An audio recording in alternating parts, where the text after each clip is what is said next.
Students, आप पढ़ रहे हैं सामाजिक विज्ञान विषय क्लास 10th अध्याय 3 अंग्रेजी साम्राज्य का प्रतिकार एवं संघर्ष। हमने पिछली क्लास में जो है आपका राजनीतिक आंदोलन जो 1990 तक रहता है 1857 से लेकर, उसके बाद में जो आपका सेकेंड पीरियड रहता है 1919 से लेकर आपका जो 1947 तक का रहता है, उसको हम पढ़ रहे थे। ठीक है, हम सविनय अवज्ञा आंदोलन जो है पढ़ चुके थे, व्यक्तिगत सत्याग्रह को भी पढ़ चुके थे। आज जो रहता है हमारा भारत छोड़ो आंदोलन। ठीक है, देखिए इसको समझना स्टार्ट करते हैं। क्रिप्स मिशन होता है और क्रिप्स मिशन जो होता है वह असफल हो जाता है। जापान का जो भारत पर आक्रमण का भय लगा हुआ होता है उस समय 14 जुलाई 1942 को जो है वर्धा कांग्रेस बैठक में कांग्रेस कार्यकारिणी के निर्णय आदि के कारण जो है 8 अगस्त 1942 को बम्बई में अखिल भारतीय कांग्रेस समिति की क्या होती हैं, बैठक होती है। उस बैठक में ये एक प्रस्ताव रखा जाता है, भारत छोड़ो प्रस्ताव। अंग्रेजों को साफ साफ शब्दों में कह दिया जाता है कि आपको भारत छोड़ना है। ठीक है, तो भारत छोड़ो आंदोलन जो है ये छेड़ा जाता है और उससे पहले जो है 1942 में जो है बम्बई में अखिल भारतीय कांग्रेस समिति का गठन किया जाता है। ठीक है, तो इसको अंडरलाइन करना है आपको, और जो आपको ये डेट दे रखी है 8 अगस्त 1942, उसको अंडरलाइन करना है कि कब ये बैठक हुई थी, इस समिति का बैठक कब हुई थी और किस समय जो है ये प्रस्ताव रखा गया था, किसके द्वारा रखा गया था, गांधी जी के द्वारा। तो अखिल भारतीय कांग्रेस समिति की बैठक होती है 1942 में और गांधी जी जो है भारत छोड़ो प्रस्ताव को स्वीकार कर लेते हैं। इस संदर्भ में उन्होंने कहा कि अब मैं आपको एक छोटा सा मंत्र दे रहा हूँ, वह मंत्र है करो या मरो। तो इसी के दौरान जब ये प्रस्ताव जो है गांधी जी के द्वारा स्वीकार कर लिया जाता है, भारत छोड़ो प्रस्ताव, तब ये एक नारा देते हैं। क्या नारा देते हैं? करो या मरो। तो ये जो नारा जो हम सुनते आए हैं इतने समय से, ये नारा उस समय का दिया हुआ है गांधी जी के द्वारा। ठीक है, आगे देखिए। हम या तो भारत को स्वतंत्र करवाएंगे या इस प्रयास में मारे जाएंगे, मगर हम अपनी पराधीनता को जारी रहते देखने के लिए जिंदा नहीं रहेंगे। कि उनका ये नारा जो उन्होंने कहा कि करो या मरो, तो उनका ये कहने का जो तात्पर्य था वह यही था कि या तो हमें स्वतंत्रता चाहिए, और अगर हमारा देश स्वतंत्र नहीं हुआ और हम इस स्वतंत्रता की लड़ाई में जो है हम लड़ते लड़ते मर जाएंगे जब तक कि हमारा जो देश है, जो भारत देश है, वह स्वतंत्र नहीं हो जाए।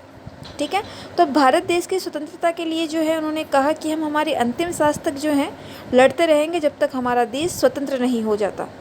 ठीक है, या तो हम अपनी पराधीनता को जारी रखते हुए देखने के लिए जिंदा नहीं रहेंगे, जबकि मतलब कि हम जो है हमारा जो देश जो है जब तक पराधीनता में है उनको हम देखने के लिए ज़िंदा नहीं रहेंगे। हम नहीं देख सकते कि हमारा जो देश है वो पराधीन है, स्वतंत्र नहीं है।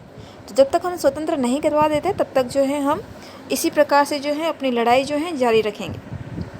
आगे देखिए आप, 9 अगस्त की भोर से पहले गांधी जी सहित दूसरे कांग्रेसी नेता गिरफ्तार कर लिए गए तथा कांग्रेस को गैर कानूनी संस्था घोषित कर दिया गया। ये आपको पता है कि कांग्रेस जो है अंग्रेजों द्वारा बनाई गई थी, जो हमने पिछली क्लासों में पढ़ चुके हैं। स्टार्ट उन्होंने अंग्रेजों द्वारा किया गया था ताकि एक सरकार बनाकर इनको एक कांग्रेस की जो है पॉलिटिक्स में इनको एक मान्यता दी जाती है एक संस्था के रूप में।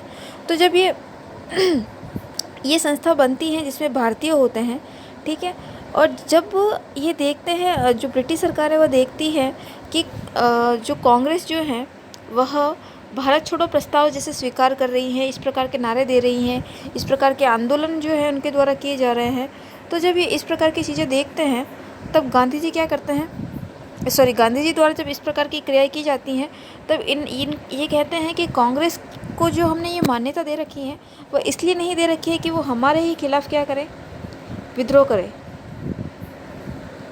क्योंकि ब्रिटिश सरकार के द्वारा ही जो है ये कांग्रेस बनाई गई है। जब ब्रिटिश सरकार के द्वारा बनाई गई ये संस्था ब्रिटिश सरकार के ही खिलाफ होगी, तब जो है ब्रिटिश सरकार जो है कांग्रेस संस्था को क्या कर देती है, गैर कानूनी घोषित कर देती है।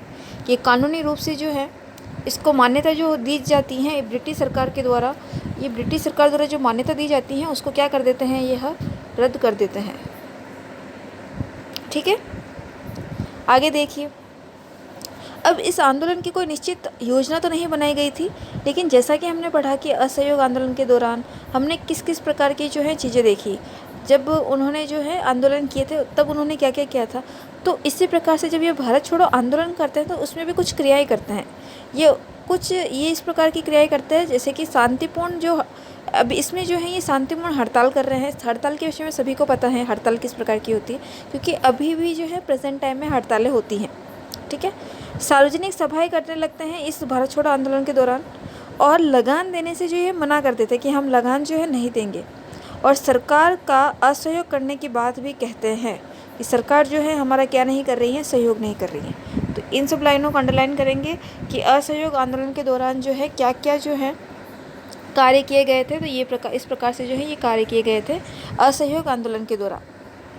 आगे देखिए, इस आंदोलन को गांधी जी ने अंतिम संघर्ष बताया। अतः जनता ने जिस ढंग से ठीक समझा अपनी प्रतिक्रिया व्यक्त की, पूरे देश में एक स्वतः स्फूर्त आंदोलन उठ खड़ा हुआ। कारखाने, स्कूलों और कॉलेजों में हड़तालें और कामबंदी हुई। पुलिस थाने, डाक खाने, रेलवे स्टेशनों पर भी हमले किए गए। कांग्रेस सोशलिस्ट पार्टी के अधिकांश नेता गिरफ्तारी से बच गए थे क्योंकि वो फिर भागने लगे।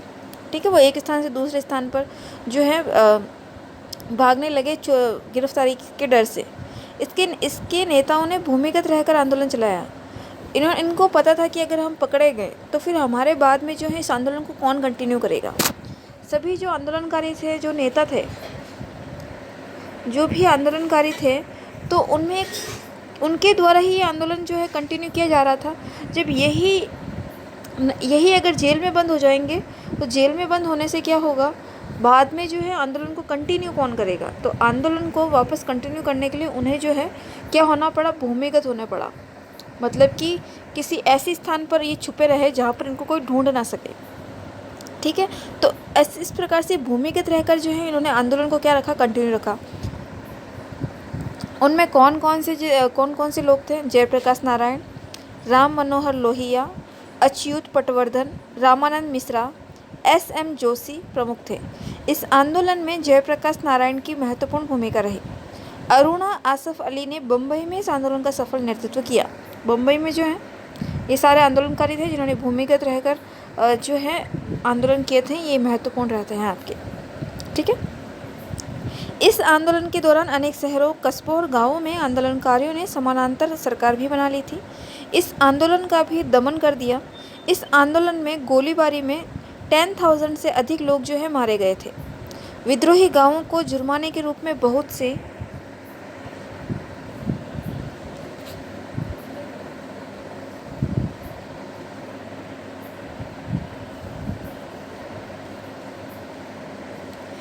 रुपए देने पड़े। सरकार ने इस आंदोलन की हिंसा का उत्तरदायित्व जो है गांधी जी पर थोप दिया। जब ये आपको पता है कि असहयोग आंदोलन जब शुरू हुआ था, इसको किस कारण से बंद किया गया था? आपका जो पिछले जो भी हमने ये पढ़े थे, आपके आंदोलन पढ़े थे, सविनय अवज्ञा आंदोलन हो या असहयोग आंदोलन हो, तो जब असहयोग आंदोलन हो रहा था तब ये किस कारण से बंद हुआ था? चोरा चोरी कांड के कारण। ठीक है, क्यों? क्योंकि ये जब गांधी जी ने देखा कि जो हम आंदोलन कर रहे हैं, जब ये आंदोलन हिंसात्मक रूप ले रहा है, क्योंकि गांधी जी का ये मानना था कि हिंसा नहीं होनी चाहिए। आप सभी को पता है कि गांधी जी सत्य, अहिंसा ये उनके जो है हथियार माने जाते हैं। तो इनका यही मानना था कि बिना हिंसा के जो है हम स्वतंत्रता को प्राप्त करें। जब वह देखते थे कि जब उन्होंने असहयोग आंदोलन के दौरान भी देखा कि हिंसा हो रही है इस आंदोलन के दौरान, तो उन्होंने वहीं पर जो है इस आंदोलन को समाप्त कर दिया था।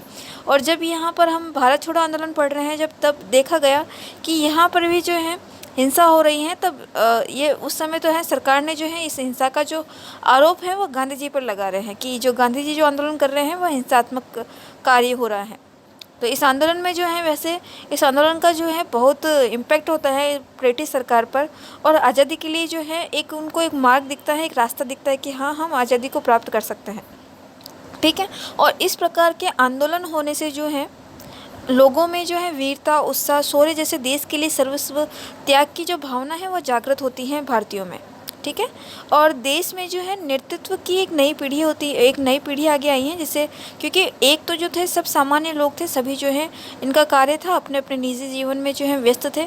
जब देश के लिए जब लड़ने के लिए कुछ व्यक्ति आगे आते हैं और वो नेतृत्व करते हैं भारत को स्वतंत्र करवाने के लिए, ठीक है। तो जब भारत को स्वतंत्र करवाने के लिए जब वो नेतृत्व करते हैं तो उनके पीछे हज़ारों संख्या में जो है लोग जो हैं उस उनके साथ में जुड़ते हैं। उनमें भी जो है देश प्रेम की भावना जागती है, वह भी जो है समर्पण भाव रखते हैं देश के लिए कि हम भी जो है हमारे देश के लिए लड़ेंगे, और वह भी ब्रिटिश सरकार के खिलाफ़ खड़ी हो जाती हैं। ठीक है। तो इस प्रकार से जो है हम भारत में जो है स्वतंत्रता की इस तरह से आंदोलन देखते हैं, किस प्रकार से वीरतापूर्वक जो है बहुत से आंदोलनकारी हुए, क्रांतिकारी हुए, जिनका योगदान रहता है हमारे भारत की स्वतंत्रता में। ठीक है। तो जो भी अभी तक जो हमने असहयोग सविनय और भारत छोड़ो आंदोलन पढ़े, और जो बीच बीच में जो कमीशन बैठक हुई थी, वह ये सारे जो हैं आपके इंपॉर्टेंट रहते हैं। वैसे आप मैंने अंडरलाइन करवाया है, उनको आप अच्छे से लर्न करोगे और रिवाइज़ करोगे।